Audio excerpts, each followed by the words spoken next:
Buenos días, profesor. El día de hoy, mi grupo y yo les vamos a hablar acerca del capítulo 20, que es la gestión de mantenimiento de la empresa.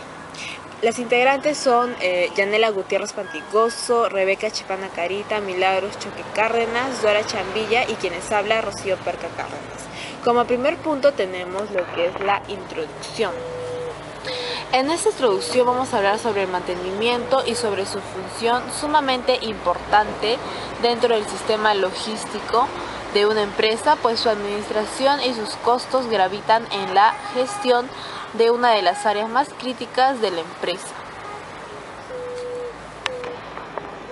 Bien, ahora continuando vamos a hablar también sobre un punto muy importante que son los objetivos del mantenimiento. Para esto vamos a visualizar esta incidencia que se presenta en los objetivos de mantenimiento en función de los costos en que se puede incurrir por no realizarlo. Dentro de eso tenemos preservar el activo fijo productivo, es decir, alargar su vida económica, evitar las paradas imprevistas no programadas de la producción, eliminar las mermas y los productos defectuosos, eliminar los altos costos de las reparaciones ocasionadas por averías. Como siguiente punto también tenemos los aspectos fundamentales de mantenimiento, que son 5, y empieza por el primer aspecto, que son las operaciones, las tecnologías, el tercer aspecto mantenimiento y ubicación orgánica, el cuarto aspecto que es la gestión y el quinto aspecto que es la productividad. Ahora, el primer aspecto que es operaciones, básicamente son las operaciones de la empresa, sean productoras de bienes físicos o de servicios. El segundo aspecto se refiere a los procesos de transformación por su tecnología y frecuencia de producción. El tercer aspecto se refiere a la ubicación dentro de la organización y el dimensionamiento del área de mantenimiento. El cuarto aspecto se refiere a la incidencia del entorno en la oferta de recursos financieros, materiales y humanos y en la demanda del proceso. Y por último, el quinto aspecto se refiere a la política organizacional sobre productividad empresarial. Ahora, continuando con la exposición, vamos a hablarles sobre ya el sistema de mantenimiento. Esto lo vamos a entender con una figura que se presenta a continuación. Esta figura consta de 4 etapas. La primera etapa es el preventivo y periódico programado, que empieza con una inspección, sigue con alineamiento, rellenado, cargado, limpieza, pérdida, drenaje y termina con un recambio. La segunda etapa es el predictivo basado en la condición, que empieza con un monitoreo y vigilancia, inspección, rehabilitación y termina con el recambio. La tercera etapa es el correctivo basado en la demanda, averías, reparaciones, que empieza con la inspección, sigue con la reparación y termina con el recambio. Por último, la etapa de ingeniería, control y evaluación de fallas, que empieza con una inspección y análisis de fallas, con la identificación de puntos débiles y termina con las estadísticas. A continuación, vamos a presentarles también. Dentro del sistema de mantenimiento tenemos como primer punto el mantenimiento predictivo. Ahora, el mantenimiento predictivo es este sistema de mantenimiento utiliza aparatos de prueba sofisticados para poder ayudar a predecir cuánto puede fallar algún componente del equipo. Este sistema permite tomar decisiones lógicas como el reemplazo de partes gastadas en un turno de reparación que no interfiera con la producción. Bueno, a continuación mi compañera Rebeca Chipana.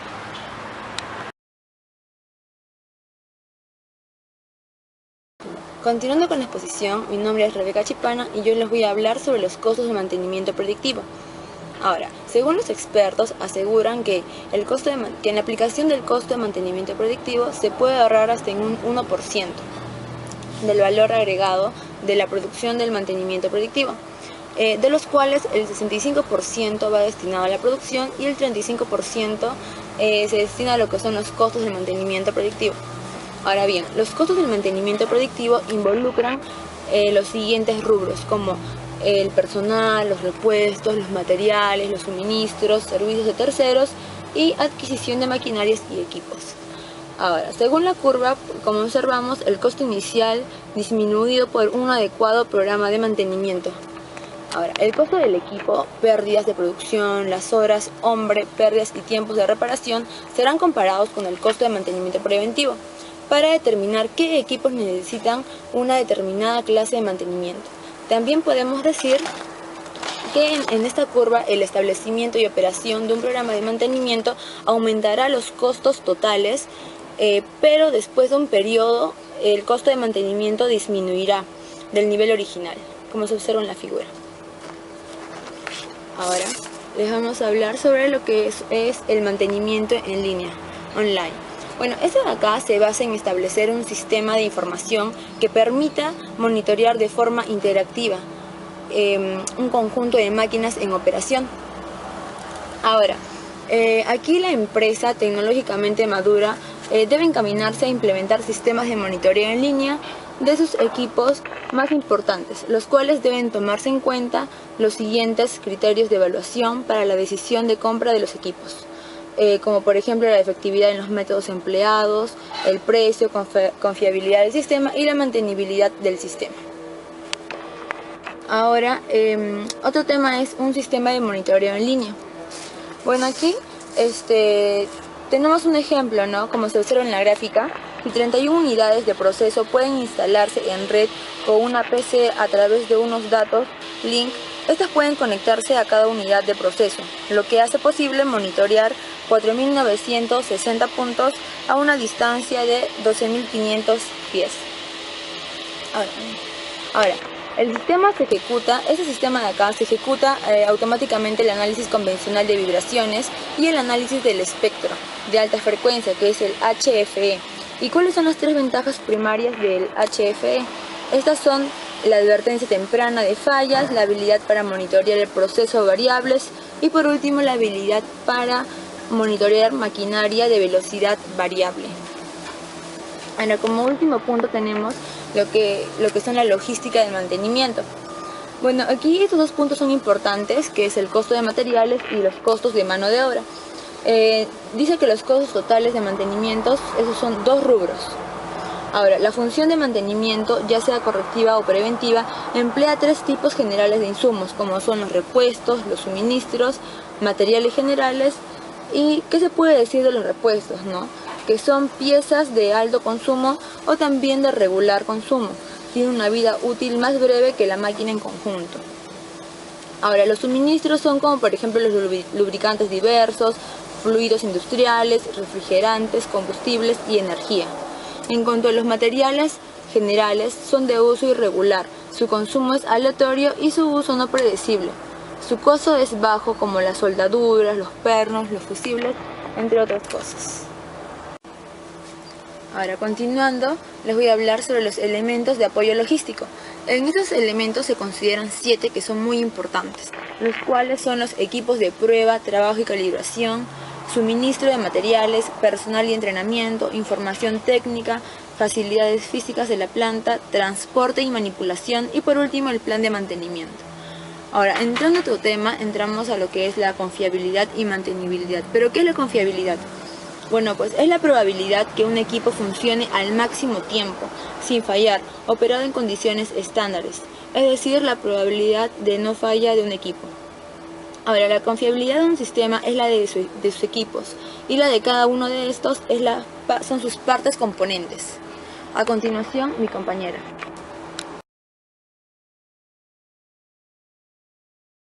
Ya, continuando con la exposición del aspecto de la mantenibilidad.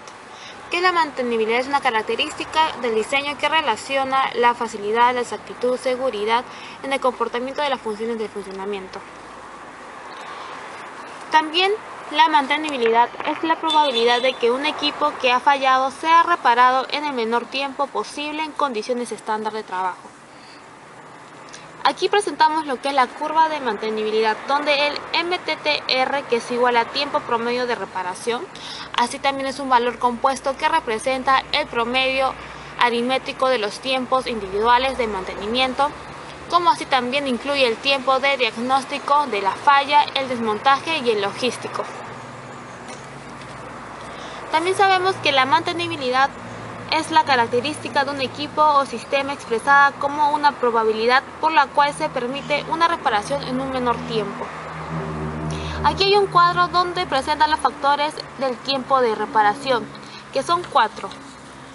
1 es la disponibilidad de mano de obra y repuestos. 2 es el momento, ya que puede ser de día o de noche cuando se dé la falla. Tiempo, ya que se toma para identificar y diagnosticar la naturaleza de la falla y el efecto de las condiciones de trabajo. El tiempo medio para reparar también el MTTR, que se obtiene de 3. 1 es la información y los datos, que es para poder registrar las reparaciones similares y poder reparar otros equipos. La experiencia de los operarios y los estudios prácticos y teóricos. Determinación de existencia de repuestos. De acuerdo con cada nivel de mantenimiento, debe determinarse qué tipo y cantidad de repuestos que deben aprovisionarse. Tipos. Se basa en el concepto del sistema de mantenimiento usado y detallado en el plan, que indica los elementos que deben reemplazarse en cada nivel de mantenimiento de acuerdo con su tiempo promedio de entre fallas menos el MTBF. ¿Y qué es el MTBF? Es el tiempo medio entre cada ocurrencia de una parada especificada por fallo en un proceso. Y de acuerdo a la cantidad, se requieren los repuestos requeridos debido a fallas del sistema o equipo. Los repuestos requeridos para cubrir los tiempos de reposición de repuestos y para poder reemplazar elementos dañados. Esta es la siguiente expresión usada a menudo para determinar los repuestos requeridos. Así también es una función importante dentro de la gestión del rendimiento, es la de decidir la renovación de activos productivos. Es importante porque cuando estos reducen considerablemente su confiabilidad, es decir, se incrementa la probabilidad de falla con los costos que esto conlleva. Este costo aumenta logísticamente con la edad de los sistemas. También este incremento se debe al aumento del costo de mantenimiento debido a la necesidad de mantener la confiabilidad del sistema y a la obsolescencia del equipo, que hace su operación más costosa cada vez. Esa decisión debe conllevar a una evaluación técnico-económica que considera lo siguiente, como es este cuadro de renovación de equipo. El equipo actual y el equipo propuesto. En el equipo actual es su vida estimada, su valor remanente, así también como el equipo propuesto, que es el precio de compra y su vida estimada, etc. A continuación, mi compañera Saraí.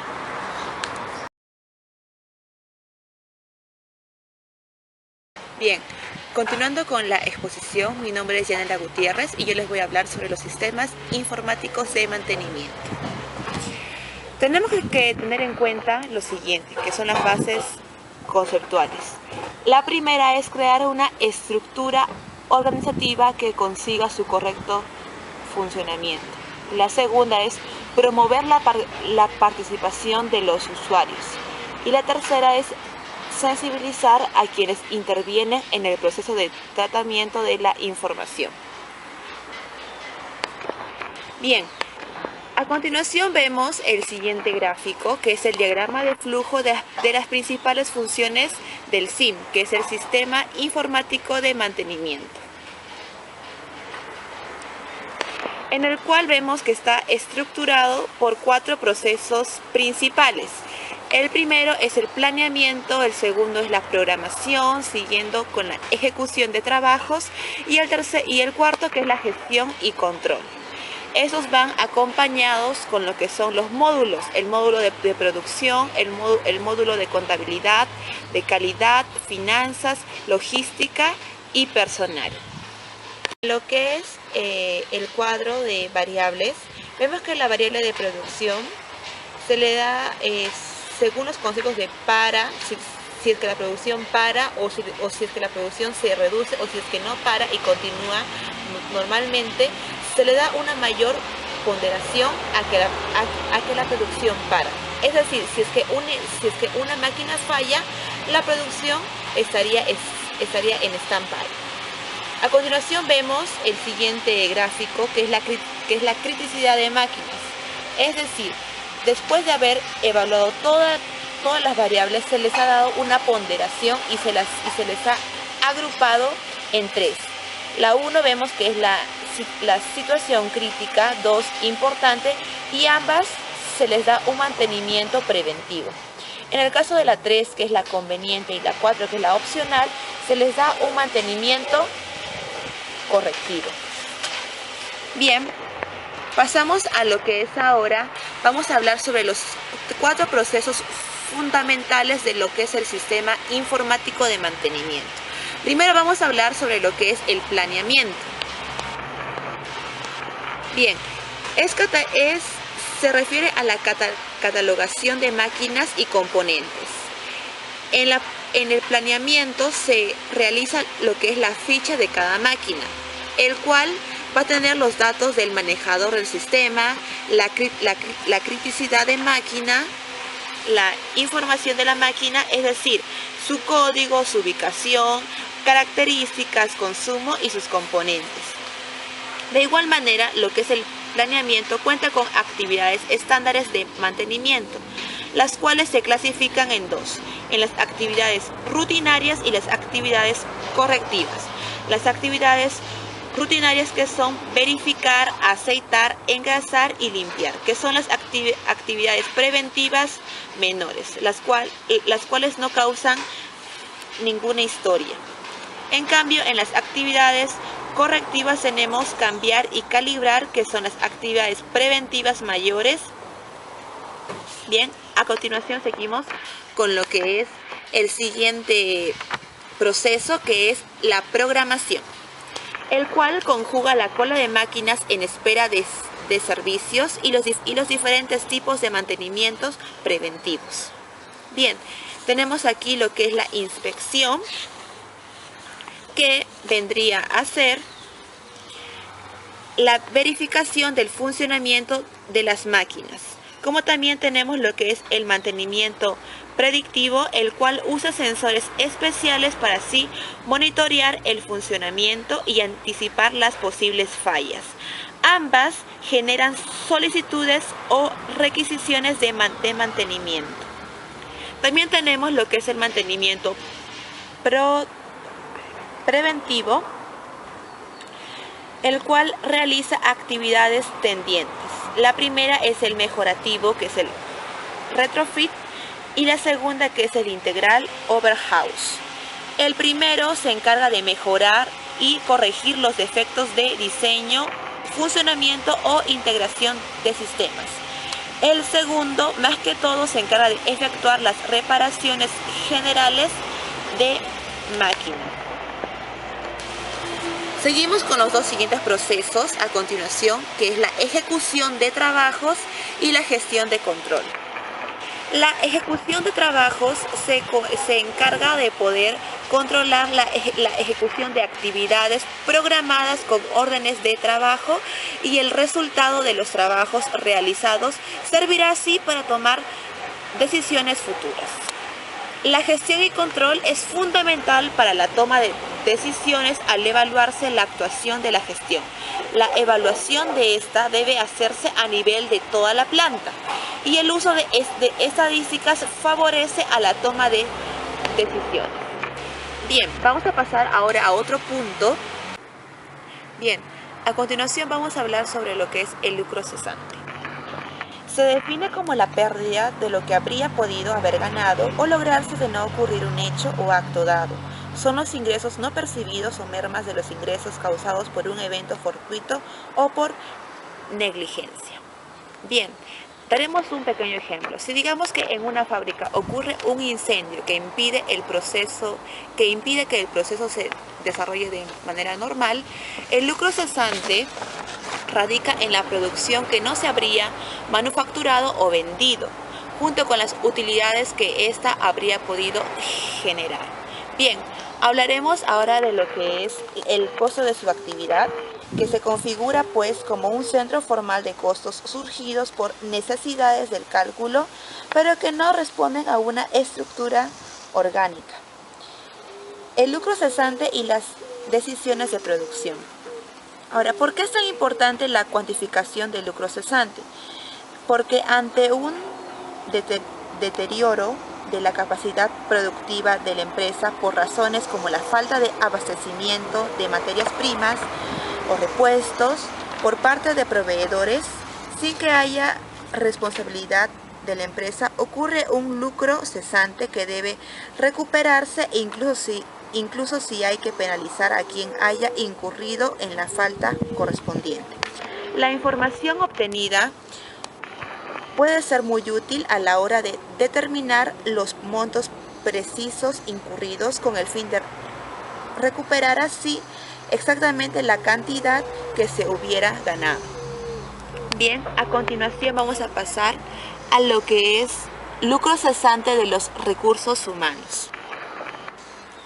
Bien, el lucro cesante no es un fenómeno que ocurra solo cuando hay una interrupción en las operaciones, sino también se puede dar cuando algunos elementos de la producción no están en pleno funcionamiento, es decir, que no tienen la productividad esperada o simplemente estas no contribuyen con la utilidad total. Otra causa del lucro cesante, infortunadamente, puede ser el manejo de inversiones, el cual un inventario a menudo causante de pérdidas es el de repuestos, partes y suministros. Un faltante de existencias en este inventario ocasiona costos de reposición y como la producción está detenida, deja de percibirse en beneficio.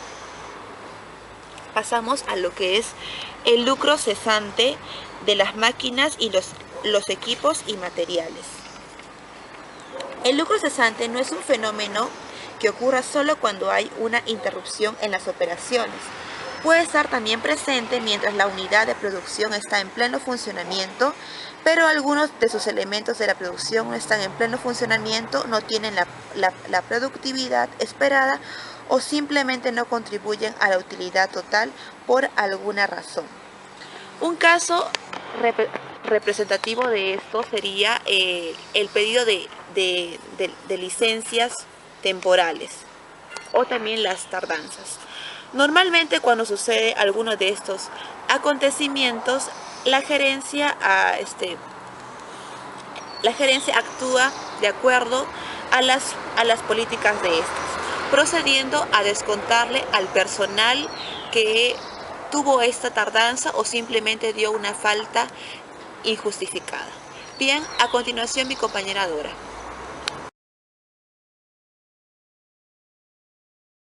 Buenas tardes, mi nombre es Dora Chambilla y vamos a continuar con la exposición del tema la gestión del mantenimiento de la empresa.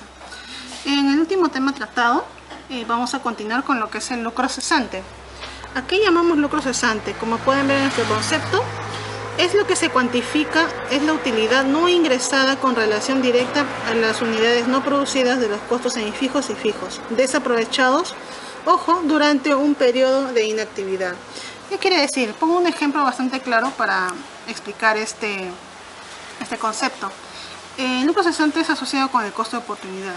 ¿Qué pasaría si en una fábrica donde se produce, no sé, textiles en este caso, la principal máquina que provee el insumo principal llega a malograrse o por un detalle de mantenimiento se malogra?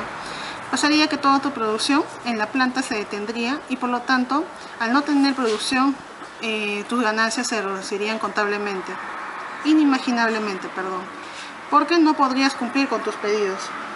Este es un tema lamentablemente que no se ha tratado con la debida prioridad, pero los administradores deberían estudiarlo para poder tener una real idea del rendimiento de sus empresas.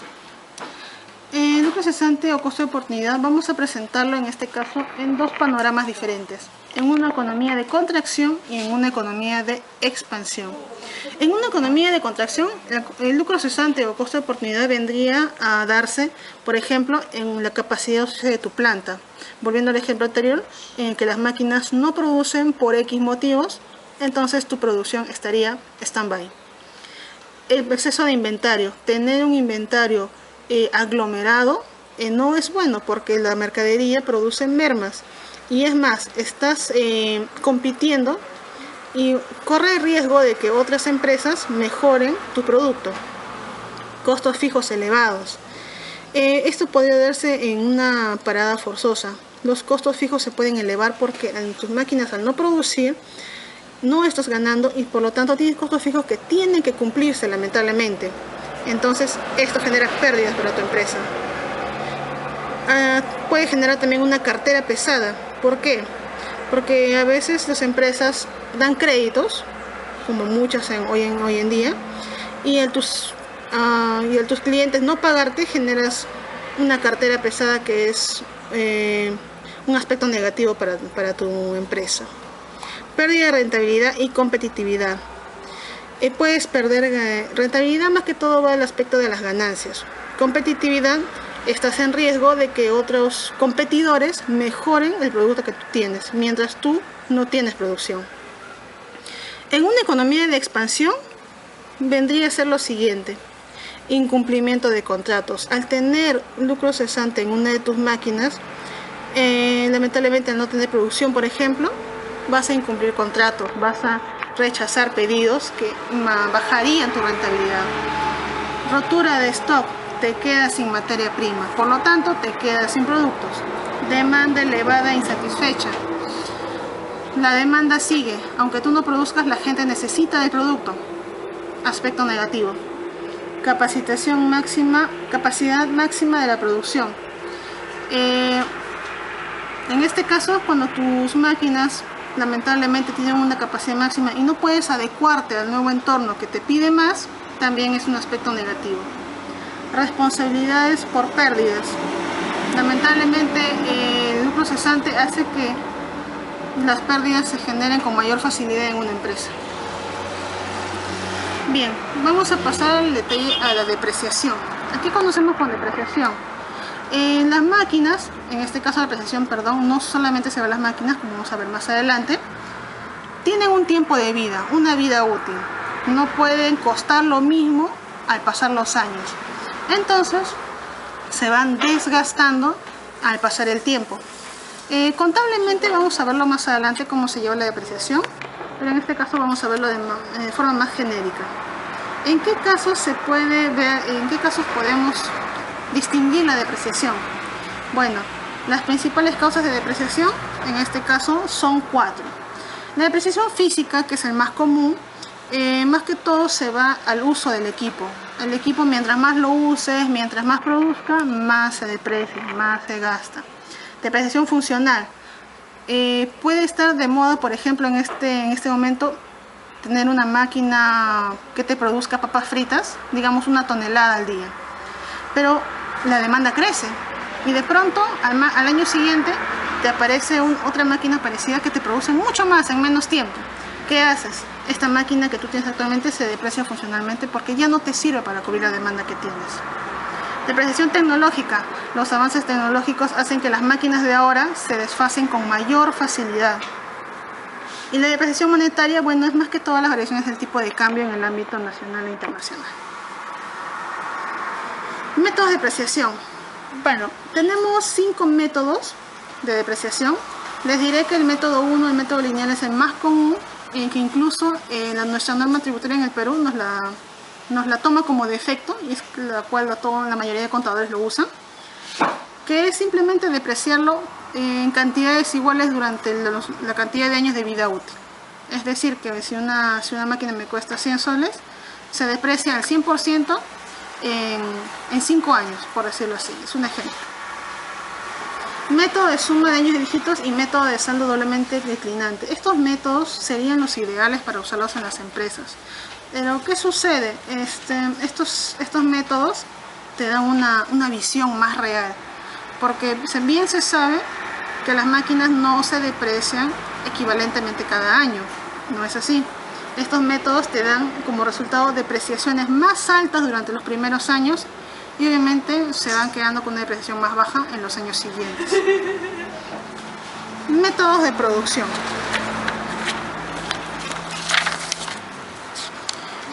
Métodos de producción y método de fondo de amortización. El método de producción es más que todo de acuerdo a la producción que tienen tus equipos. Se va depreciando de acuerdo a la producción que tienes o al uso que le das. Ahora, como les decía anteriormente, la depreciación no solamente se ve en las máquinas o activos fijos. También se ve en los inventarios y recursos humanos. ¿Por qué? Porque los productos tienen un ciclo de vida. Lo ideal es producir y venderlo. Pero ¿qué pasa? Cuando tienes inventarios altos, estos pueden estancarse por la baja demanda. ¿Y qué quiere decir? Pueden sufrir una merma o simplemente perderse. Recursos humanos. En los últimos años se va tomando los recursos humanos como una parte primordial, porque el conocimiento avanza, las máquinas avanzan, la tecnología, y por lo tanto cada vez vas a necesitar personal más capacitado para subir tu producción. Y para terminar, aspectos contables y tributarios de la depreciación. Bueno, puntos fijos. Se reconoce como gasto en el estado de ganancias y pérdidas. ¿Qué pasa cuando una empresa genera más depreciación? Obviamente la depreciación contablemente es tratada como gasto. Es decir, que tu empresa gasta más. Y al tu empresa gastar más, tiene menos ganancias y por ende declaras menos impuestos. Evita que salgan fondos de la empresa. O sea, relaciono con el primero. Al tú declarar menos impuestos, obviamente que vas a desembolsar menos dinero. Los activos altamente susceptibles de depreciación son las máquinas, los equipos, los inventarios que maneja la empresa. Y como les decía anteriormente, la legislación reconoce el método lineal como un método de depreciación por defecto, aunque eso no quiere decir que no se pueden utilizar los demás. Sí se pueden utilizar, pero con el proceso adecuado. Y el último, que es el más importante, que el recurso humano tiene un alto riesgo de obsolencia y por ende tienes que capacitarlo constantemente para que este capital humano no se deprecie con facilidad. Bueno, eso sería todo. Gracias por su amable atención.